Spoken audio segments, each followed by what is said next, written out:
Pues tenemos ahora la ocasión y la suerte, y tenemos que agradecerle a Gaizka Mejuto, que es profesor de la Facultad de Ciencias de la Actividad Física y del Deporte, y que ha estudiado en su tesis doctoral precisamente el comportamiento del cuerpo en situaciones extremas, como son las del Himalaya, y nos va a poder comentar un poco, situando estas imágenes en un contexto un poquito más científico, por decirlo así, cómo se comporta el cuerpo humano en el límite.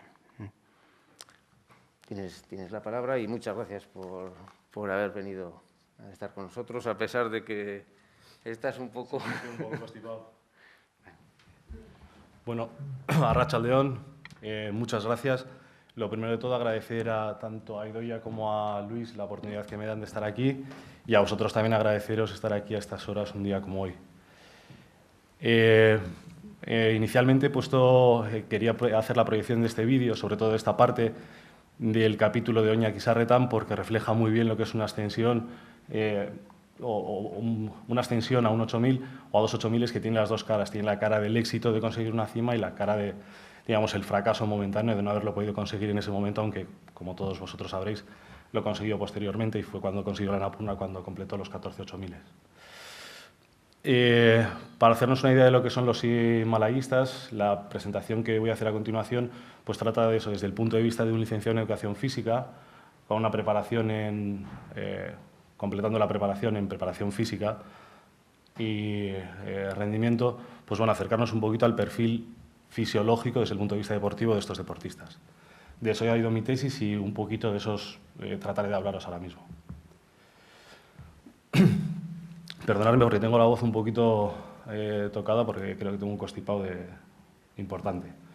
Bueno, si contextualizamos la actividad y decimos, nos encontramos ante un caso de una persona de 34 años, 178 centímetros de estatura, 76 kilos de peso, y nos dicen que tiene una ventilación por minuto de 60 respiraciones, frente a las 12 que sería lo normal, una saturación arterial de oxígeno del 32% frente al 99-100% que suele ser lo normal a nivel del mar, y que tanto la frecuencia cardíaca en reposo, que se dobla, como la presión arterial de oxígeno, de dióxido de carbono, pues caen estrepitosamente y la hemoglobina sube muchísimo, podríamos incluso decir que esta persona está en una unidad de cuidados intensivos. Y no es que lo diga yo, no lo dice precisamente un licenciado en Educación Física, sino que lo dicen los médicos, ¿vale? Estos datos podrían corresponder a alguien que se encuentra en una situación extremadamente grave. Pues estos son números, son los que arrojan algunas veces los himalayistas y las personas que se exponen a altitud extrema, altitudes por encima de los 7.500 metros. Es el caso precisamente de esta expedición Extreme Everest 2, la cual se hizo con fines científicos, una expedición eminentemente médica, también con una vertiente deportiva, y en la cual he tenido la oportunidad de participar esta primavera y colaborar también como investigador. Para hacernos también una idea, una pequeña introducción a lo que es el himalayismo como actividad física en sí, pues no fue hasta el siglo XX cuando se inició verdaderamente lo que se conoce como conquista del Himalaya. Anteriormente, en el siglo XIX, pues sí había habido algún tipo de intentos, el duque de Abruzzo, otros expedicionarios, sobre todo las potencias europeas, trataban de conquistar, pues expandir sus territorios, pero no fue hasta el siglo XX y concretamente hasta 1953, hace exactamente 60 años, en mayo de 53, cuando el Sherpa Tenzing Norgay y Edmund Hillary coronaron la cima del monte más alto del mundo, del Everest. Como a mí lo que me interesa es el punto de vista deportivo, y desde una perspectiva puramente deportiva, digamos que es en la década de los 70 y en los 80 cuando se empieza a depurar el estilo alpino de ascensión a la montaña, se empieza a tener muy en cuenta la preparación física y se empieza a entrenar para ascender. Y es el caso de Reinhold Messner, quien en 1978 consigue completar los 14 picos más altos del mundo sin el uso de oxígeno suplementario, algo que hasta ese momento había sido poco más que un sueño, ¿no? Algo que se creía imposible por todos los científicos y por todos los médicos que estudiaban sobre la materia. Para contextualizar un poquito la actividad, diremos que el Gran Himalaya, lo que se conoce como Gran Himalaya, es una cordillera que se extiende a lo largo de 3.700 kilómetros, Toca en su vertiente más oriental pues, países como Nepal, Bután, China, Tíbet, y que tiene una parte conocida como comúnmente el Himalaya, la cual alberga 8 de las 14 montañas más altas del mundo, entre las que se encuentra el Everest, que es la más alta, y luego hay otra parte, la parte más occidental, digamos, al oeste, la que se conoce como Karakorum, en la parte de los países de Afganistán, la cual alberga 6 de esas 14 montañas de más de 8.000 metros. Para hacernos una idea de la magnitud de la montaña, del Himalaya, diremos que, por ejemplo, la cordillera que vertebra los Andes en Sudamérica, el pico más alto es el Aconcagua, con 6.950 metros aproximadamente. Y solamente en el Himalaya hay más de 100 picos de más de 7.000 metros. O sea, para hacernos una idea de la magnitud de las dimensiones de esta cordillera. Para hacer una clasificación de las altitudes en cuanto a su peligrosidad, antes de meternos con el tema fisiológico, diríamos que por debajo de los 1.500 metros apenas hay consecuencias a nivel fisiológico. Diríamos que es casi como vivir a nivel del mar. Nadie por vivir a 1.500, incluso un poquito más, sufre, o por subir desde el nivel del mar hasta 1.500 metros, sufre ningún tipo de complicación. El cuerpo empieza a adaptarse, a tener mecanismos de adaptación justo a partir de los 1.500, 2.000 metros, no todas las personas, pero sí algunas de ellas, y hasta los 5.500 metros nos encontraríamos con dos tipos de altitud. La considerada como altitud moderada, la cual no tiene implicaciones fisiológicas severas ni graves, y una altitud elevada, en la que ya a partir de los 3.000 metros hay que tenerla muy en cuenta, porque hay gente que es susceptible de padecer mal agudo en montaña y a la cual se le puede complicar la estancia. Por encima de los 5.500 metros nos encontraríamos con la altitud extrema, y realmente lo que a mí más me gusta estudiar y la zona en la que más me llama la atención estudiar a los deportistas es la que se conoce como zona de muerte, y es por encima de los 7.500 metros, en la que permanecer con vida más allá de las 24 o 48 horas muchas veces es casi un reto, ¿no? Es muy difícil. ¿Qué características tiene escalar montañas por encima de los 7.000, 7.500 metros? Pues primero, es de una gran exigencia técnica. Hay que dominar todas las técnicas de ascensión, es muy importante conocer todos los tipos de material que se puede emplear, hay que estar a la última en modos de ascensión, en tecnología, en herramientas que se pueden utilizar, porque realmente es necesario para afrontar estos retos deportivos.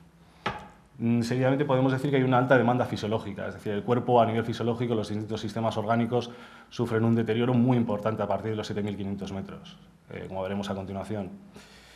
Y por último, las condiciones extremas, como les podíais oír en el documental, las temperaturas de menos 25, menos 30 grados. Yo os puedo decir que levantarse a las 4 de la mañana para subir un poquito a menos 15, menos 20 grados es un auténtico infierno. No me quiero imaginar estar en la cima o estar con vientos además muy fuertes que multiplican la sensación térmica del frío. Por lo tanto, tenemos una serie de condicionantes que hacen que la escalada en estas cotas pues, sea realmente difícil. Por una parte tenemos la hipoxia, que es una privación de oxígeno que se produce por la baja presión barométrica, la cual va a influir en el comportamiento de distintos sistemas orgánicos del cuerpo. Por otro lado, en que parezca mentira, estar rodeados de nieve, la deshidratación juega un papel muy importante a la hora de condicionar las ascensiones. La incidencia de los rayos ultravioleta, que se multiplica exponencialmente, como vamos a ver también a continuación. Y, como comentaba hace un momentito, el frío extremo, ¿no? Estos cuatro elementos, según los científicos más prestigiosos en la materia, médicos, fisiólogos, enfermeros, etcétera, coinciden en que son estos cuatro elementos los que más hay que tener en cuenta a la hora de plantearse un reto de una subida a un 8.000. Someramente, para los que igual no estéis tan familiarizados con estos términos, la hipoxia es una privación de oxígeno que se produce por un descenso de la presión barométrica, ¿no? Cae en altitudes cercanas a la cima del Everest hasta 2/3 de lo que tiene de ese peso del aire a nivel del mar. Eso se repercute en las mismas proporciones en la presión de oxígeno inspirado y en la presión que produce ese oxígeno a nivel alveolar.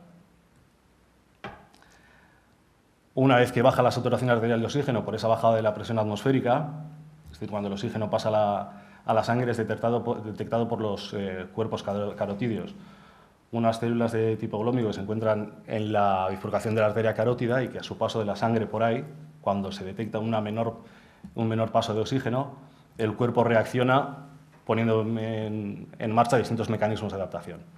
Los mecanismos de adaptación más inmediatos que tenemos son un aumento de la ventilación.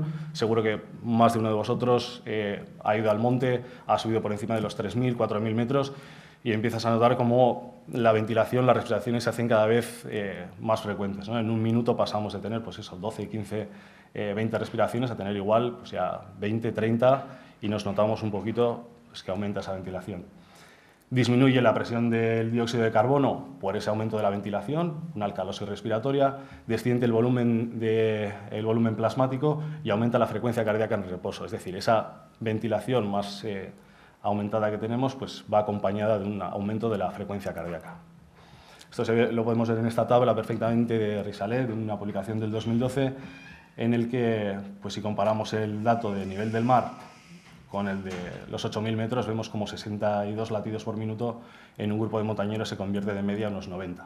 Un aumento de un 30% es un aumento muy importante. Los efectos que van más allá de las 48 horas serían aquellos que tienen que ver más pues, con las células transportadoras de oxígeno, ¿no? Se inicia una activación de los factores inducibles de la hipoxia, descubiertos hace relativamente poco, en el año 2000-2001, y los cuales pues provocan un aumento de la secreción de eritropoyetina, haciendo crecer pues, el número de hematíes, que son los glóbulos rojos que transportan la sangre, a su vez la concentración de hemoglobina, es la proteína que transporta el oxígeno, y un aumento del hematocrito, que es esa masa roja que lleva el plasma, que lleva la sangre, que es la responsable de transportar el oxígeno. Eso empieza a producirse a las 48 horas.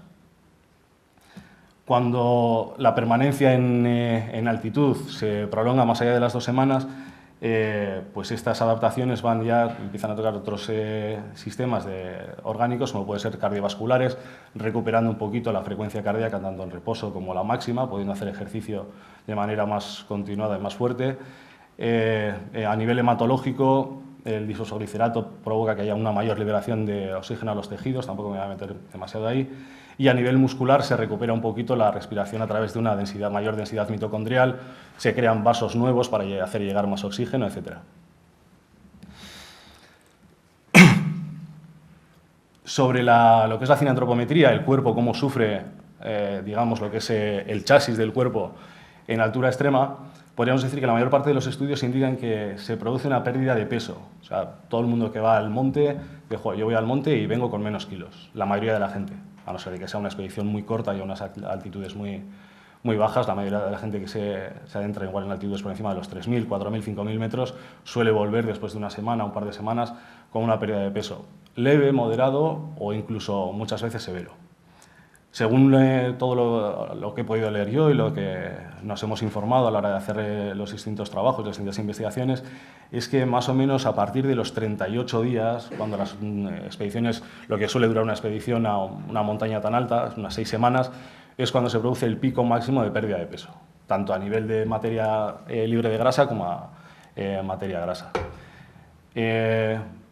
Aunque no os voy a contar, no os voy a relatar la tesis, pero una cosa muy llamativa y que es lo que a nosotros más nos llamó la atención, por ejemplo, del caso de Alberto, que ha sido digamos, el eje de la tesis doctoral, ha sido que Alberto llevaba una composición corporal tan ajustada, es un atleta tan bueno, que apenas perdía peso a la vuelta de las expediciones, en contra de todo lo que habíamos estudiado hasta el momento.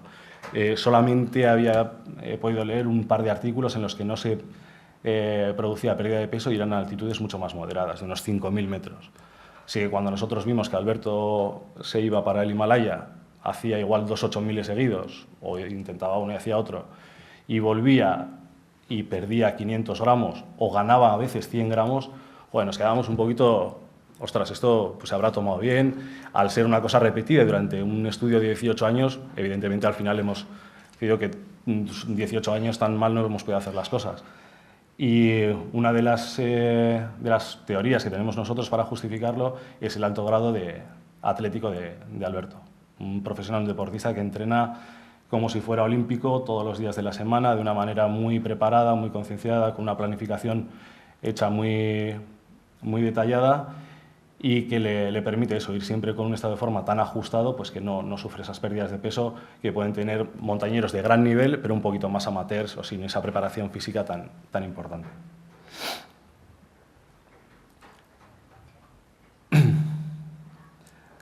pero realmente nos tendríamos que preguntar, ¿existen realmente adaptaciones? Hemos visto las inmediatas, las de 48 horas, las de pasadas unas semanas. ¿Realmente hay una adaptación a larguísimo plazo durante generaciones? Bueno, eso es exactamente ahora mismo lo que se está estudiando y en lo que se están invirtiendo un montón de recursos, tanto humanos como materiales, científicos.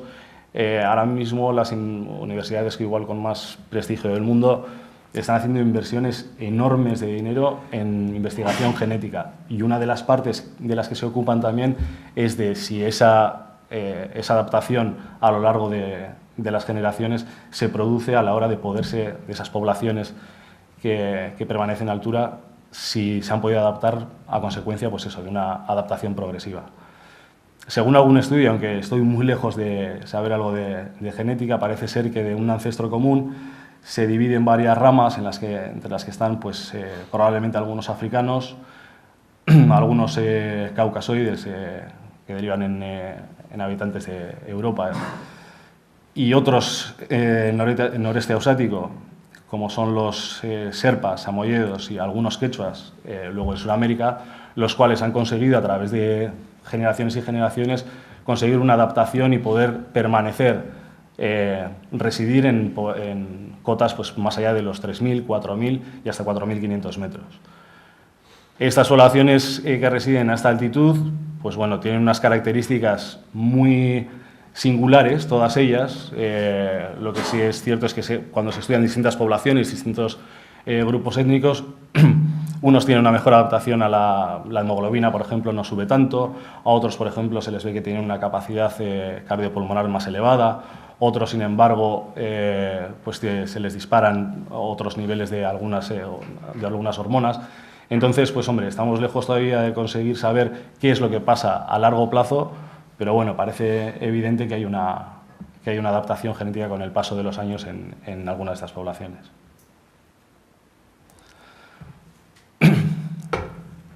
Uno de los elementos también que comentaba al principio, que es muy importante resaltar su importancia en las expediciones a la altitud extrema, es la deshidratación.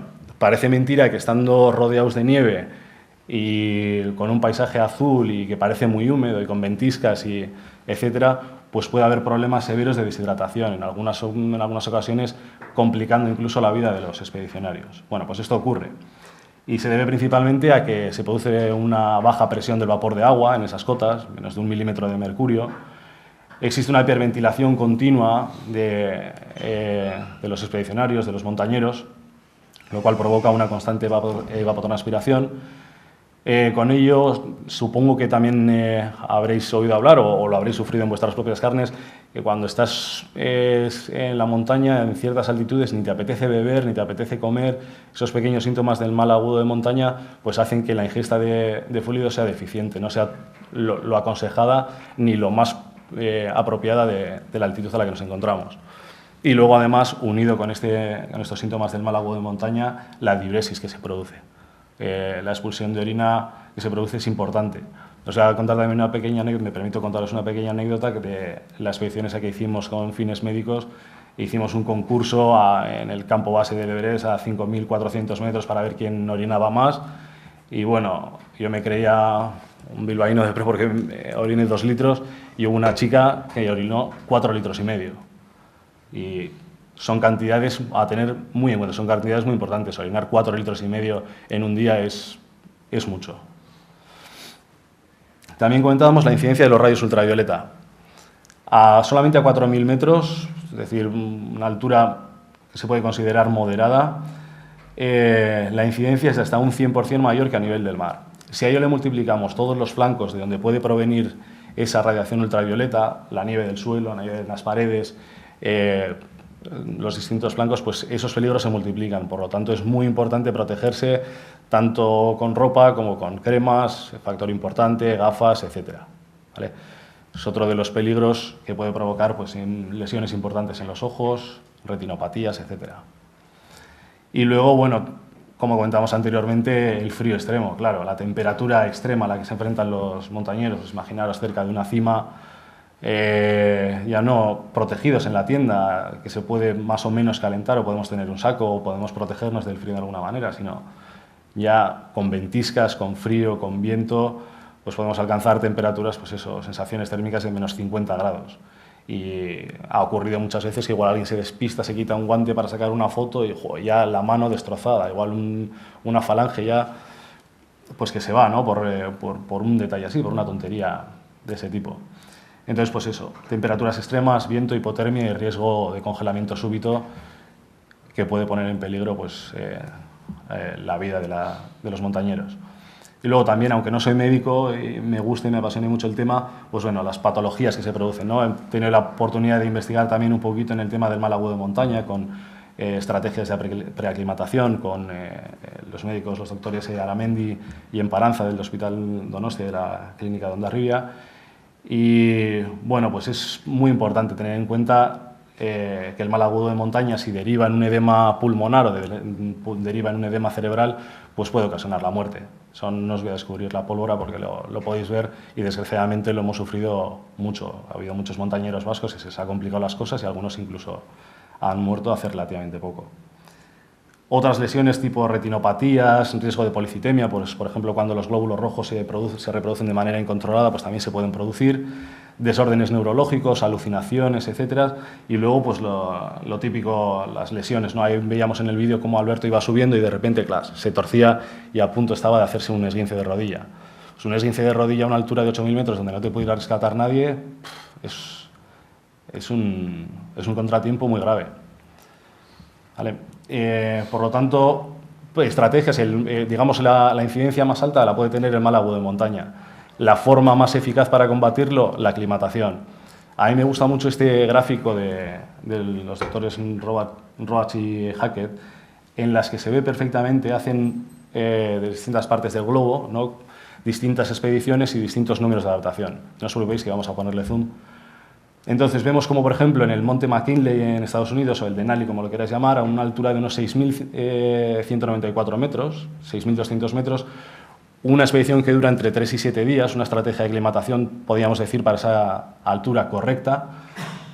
En sus expedicionarios, el 30% sufre de lo que es el mal agudo de montaña, o acute mountain sickness, como lo llaman ellos en inglés, y entre un 2 y un 3% sufren lo que es el edema pulmonar, ¿no? O el edema cerebral.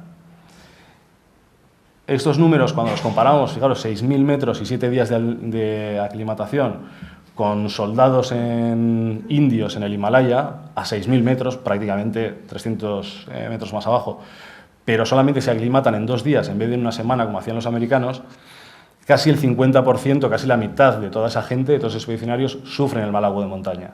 Entonces, hombre, empieza a verse claro cómo hay una relación directa entre la falta de aclimatación, que Alberto decía que era muy importante para luego encarar el final de la expedición con garantías, con el sufrimiento del mal agudo de montaña, ¿no? Con el padecimiento de eso. Y luego ya esto es casi anecdótico, como en el monte Mauna Kea, en Hawái, hay una atracción para turistas que suben con un teleférico, muy orientada a como se les llaman ellos, las lunas de miel, los honeymooners, que suben a 4.200 metros, a 2.000 metros menos de lo que habían subido los americanos en el McKinley, en 3 horas. Y en 3 horas, subir en 3 horas a 2.000 metros menos, supone que el 93% de las personas que participaron en ese estudio por lo menos presentaron síntomas de mal agudo de montaña. Entonces, queda de manifiesto que en la montaña lo primero que se recomienda es pues, no correr, ¿no? O sea, respetar la aclimatación, respetar los tiempos de aclimatación, por un lado porque al organismo le viene bien para aclimatarse y luego porque vamos a poder encarar el final de la expedición, como decía Alberto, con unas garantías y unas condiciones adecuadas. En cuanto al rendimiento deportivo, desde el punto de vista puramente deportivo, adentrarnos en alturas tan importantes produce que caiga la capacidad aeróbica hasta un 77%. Si nos fijamos en este gráfico de aquí, a una altura a nivel del mar, el mismo test hecho sobre una bicicleta estática, pues produce un consumo máximo de oxígeno, una prueba hecha hasta la extenuación volímica, un consumo máximo de oxígeno X. Ese consumo máximo de oxígeno X, esa capacidad aeróbica que tiene el atleta a nivel del mar, cae hasta un 77% en altitud, a 8.000 metros. Entonces, imaginaos que tenéis que hacer cualquier tipo de ejercicio, aguantar, rendir físicamente en una altura tan importante hacer gestos técnicos muy exigentes y tenéis un 77% menos de capacidad aeróbica. Pues bueno, se pone en un compromiso muy alto vuestra actividad. También está, aunque está en duda, se está investigando, por ahí estudios a favor y en contra, el descenso de la capacidad anaeróbica, es decir, los esfuerzos de muy corta duración, en ver si realmente sufren estas caídas tan severas, tan bruscas o no, ¿no? Hay estudios en las dos direcciones, así que yo no me atrevería de momento a decir, a concluir nada. Pero bueno, lo que sí está claro es que ese consumo de oxígeno es mucho más bajo en altura extrema. También me gusta mucho la cita de David Bressers, que es un cineasta y ha hecho muchos documentales y escribe para National Geographic y es un montañero muy bueno con ascensiones de algunas de gran mérito, y que dice que la actividad himalayística es como correr en una cinta rodante e intentar respirar continuamente con una pajita, ¿no? Pues imaginaros que estáis haciendo deporte, estáis corriendo y tenéis que respirar por una pajita. Pues bueno, el esfuerzo que tenéis que hacer, el esfuerzo que demanda esa actividad constantemente es enorme. Y finalmente, lo último que os voy a hablar es del perfil, digamos, fisiológico, el perfil de entrenamiento de un alpinista de élite. Lo que yo más he podido conocer ha sido la figura de Alberto y de algunos montañeros de esta zona, otros con los que tengo la suerte de trabajar, de prepararles para las expediciones, y lo que hay en la literatura científica hasta la fecha, que por desgracia, no es como otro tipo de deportes más populares, hay relativamente poco. Ahora sí, eso que hay es de muy alta calidad porque los montañeros analizados pues, son de algunos pues, pioneros como Peter Haveler o el propio Reinhold Messner, como comentaba al principio. Bueno, decíamos que hay escasez de estudios, esa tabla la pondremos ahora un poquito más grande.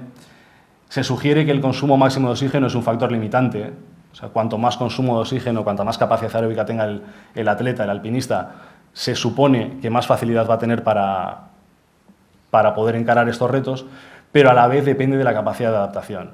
O sea, y en palabras de muchos entrenadores y muchos médicos, si tú tienes capacidad de aclimatarte y de rendir, de llevar ese rendimiento que tienes a nivel del mar a la altura, excelente. Si no puedes aclimatarte, si tienes problemas en la aclimatación, da igual que a nivel del mar seas un Ironman, que realmente no te va a poder permitir rendir de esa manera, no va a ser trasladable ese rendimiento que tienes tú a nivel del mar a la altura.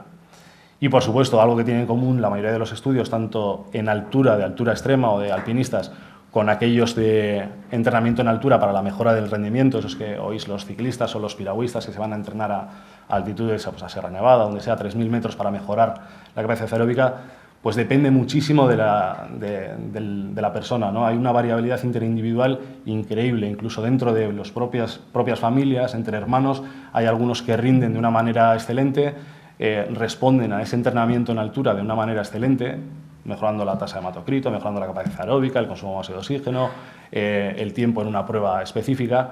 Y hay hermanos que no, ahí su hermano a lo mejor no es un responder o se llama un non-responder porque no responde positivamente a este tipo de entrenamiento. Entonces, afortunadamente queda muchísimo por estudiar, es apasionante y bueno, veremos lo que deparan las investigaciones futuras. Y como decía antes, para que nos hagamos una idea, en el perfil fisiológico de World Class o alpinistas de nivel de talla mundial, pues RM es el propio Reinhold Messner y como podéis apreciar tiene, aunque no se os haga familiar el concepto consumo máximo de oxígeno, sería como la capacidad aeróbica es más bien limitada, es 48 mililitros por minuto por kilo de peso, que dicho así, un dato en frío a lo mejor no os dice nada, pero si lo comparamos con otro, por ejemplo, con Peter Haveler, que ha sido compañero del de Cordada, y otro montañero histórico, pues tiene 65 y las diferencias son importantes y ambos dos han sido grandes alpinistas. Entonces, pues es lo que comentaba antes, ¿no? Incluso pareciendo que el consumo máximo de oxígeno, esa capacidad aeróbica, puede ser un factor discriminante, ¿hasta qué punto lo llega a ser, ¿no?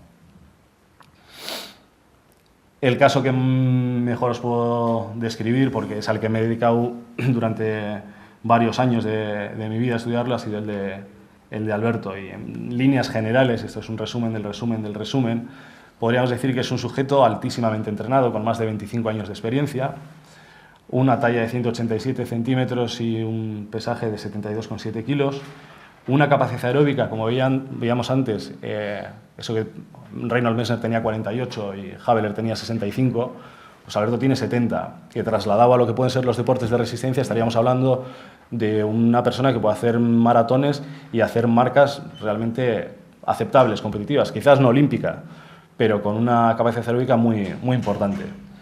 Y una eficiencia glucolítica, también para los que no seáis del mundo del deporte o no os tiene por qué sonar, pero bueno, la producción de energía la hace muy eficientemente. Es decir, cuando nosotros producimos energía somos casi como los automóviles, ¿no? Necesitamos un combustible y producimos un desecho.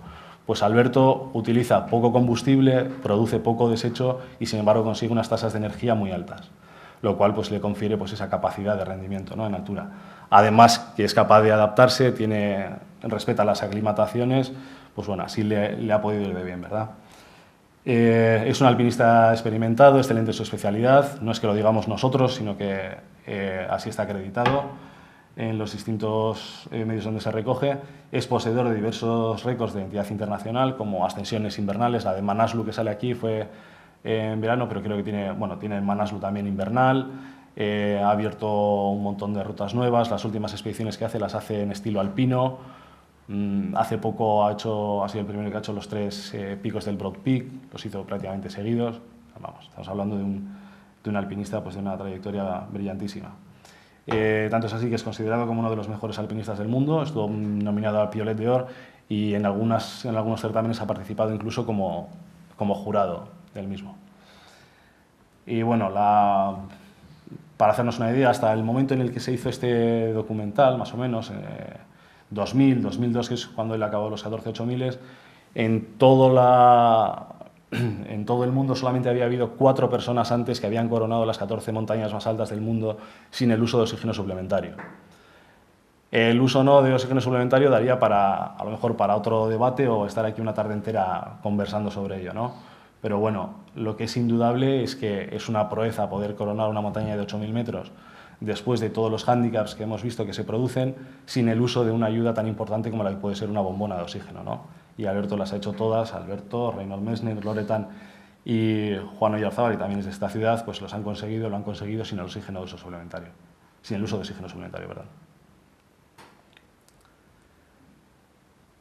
Y bueno, como perfil cinantropométrico, diríamos que la mayoría de los estudios que hemos leído, como veíamos antes el chasis, ¿no?, de cómo es la forma del cuerpo de un alpinista de élite, la mayoría de los montañeros experimentados, que no quiere decir élite, sino montañeros que han subido en numerosas ocasiones a alturas por encima de los 7500 metros, presentan una antropometría mesomórfica, es decir, se acercan mucho a la figura mesomórfica desde el punto de vista médico, ¿no? Proporciones ajustadas, perfil atlético y segmentos corporales pues, más propios de un deportista, de un atleta, pues que de una persona sedentaria. Y con esto nada más, daros las gracias por haberme escuchado hasta aquí y a mí me encantaría que ahora pues, podamos hablar un poquito sobre esto, si os interesa saber más cosas o me podéis preguntar lo que queráis y estaré encantado de contestaros.